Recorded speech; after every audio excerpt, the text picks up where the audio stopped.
play 40 good minutes tonight? Somewhere around there. I think it was, we got the win. I told the guys, sometimes you got to do just enough to win a game.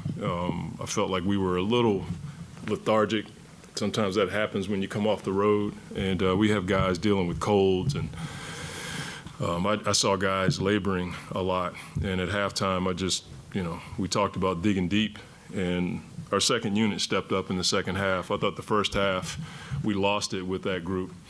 We had a really good defensive first quarter, and then we gave up 41 points in the second, and we couldn't score versus the zone. And it got a bit lethargic. Pace was slower, and then we just had a much better third, and that probably was the difference. We just made enough plays down the stretch, and we certainly have to work on playing against pressure in end-of-game situations for sure, but to come off the road and have an emotional loss like we had in Miami, to come off the road and have that kind of stamina is the word that we used this morning. Stamina in many areas is a big, big growth moment for our team. And I thought James Wiseman, his effort in the first and second half propelled us in many ways. Rim protection, finishing around the basket.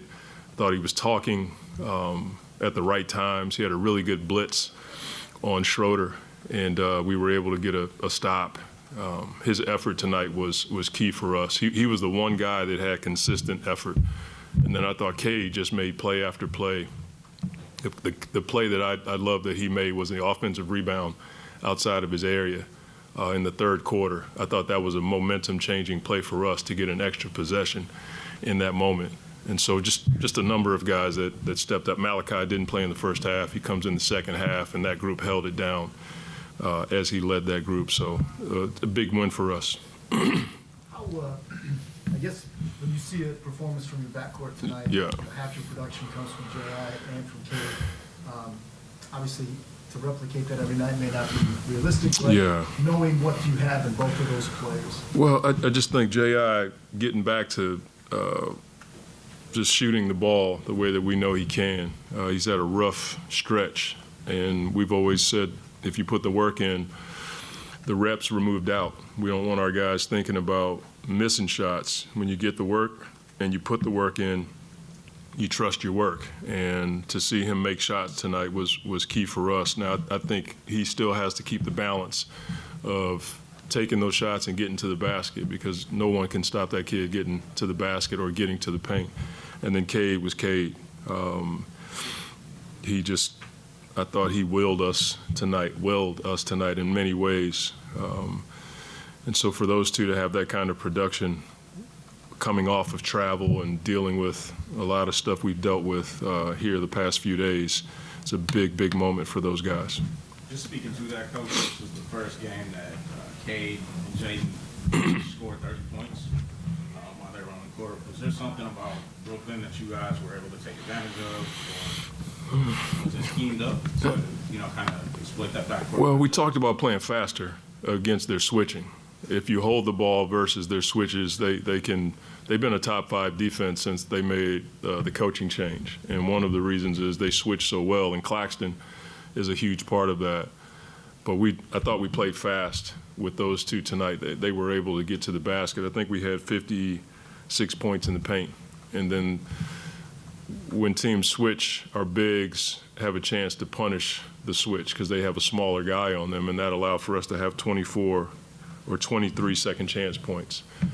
So that playing fast versus switches and not just holding the ball to try to throw it into a matchup, I thought that helped us tonight, and those two guys were key as far as getting to the basket and attacking the paint.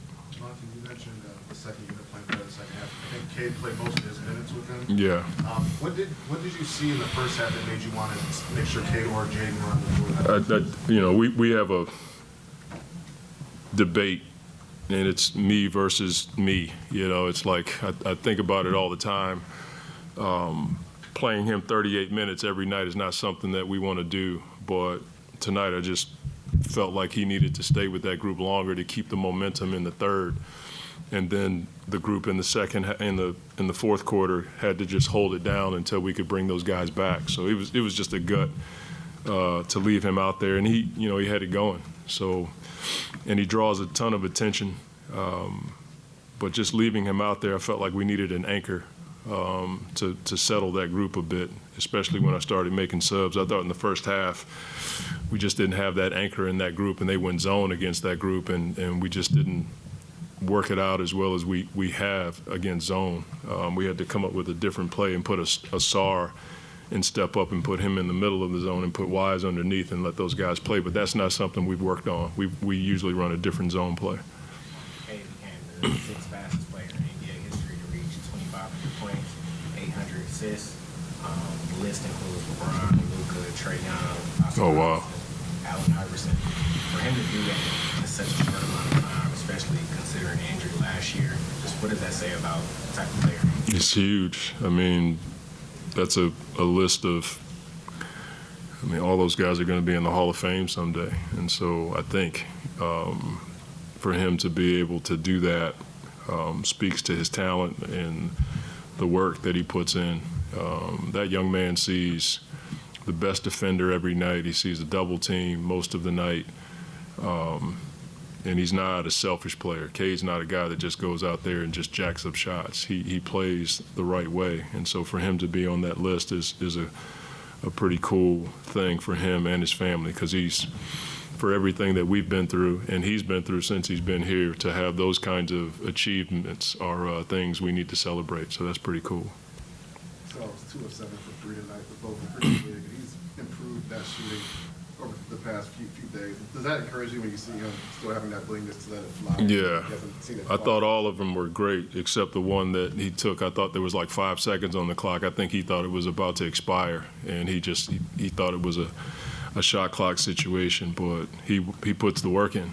I mean, I don't want him thinking about not taking shots. Coach Matt has spent a lot of time with him, not just on his release point, but he was jumping to the left a lot earlier in the year, and Vasu actually saw it. And they've been working on him just staying in the phone booth on his shot. And he looks comfortable shooting it now, and he's making more of them. And we don't want him to not shoot the ball. We feel like if we generate an open shot in rhythm in our offense, that's the shot he's got to take. Coach Day, sorry, I walked almost 44 minutes tonight. What does it say about your trust in him just to be out there? He played well on both ends before this, to be able to keep him out there long. Well, I mean, he's matched up against Mikal Bridges. If you look at the minutes, it's for that kind of matchup. And Mikal is a primetime player in the league, and Asar has that guy every night. So it was really about that. I'd love to keep him in the 30s, but I think it's okay to get guys used to that kind of matchup. And when you have a guy like Mikal, you want to put your best wing defender on him, and that's been Asar all year long. All right, thank you.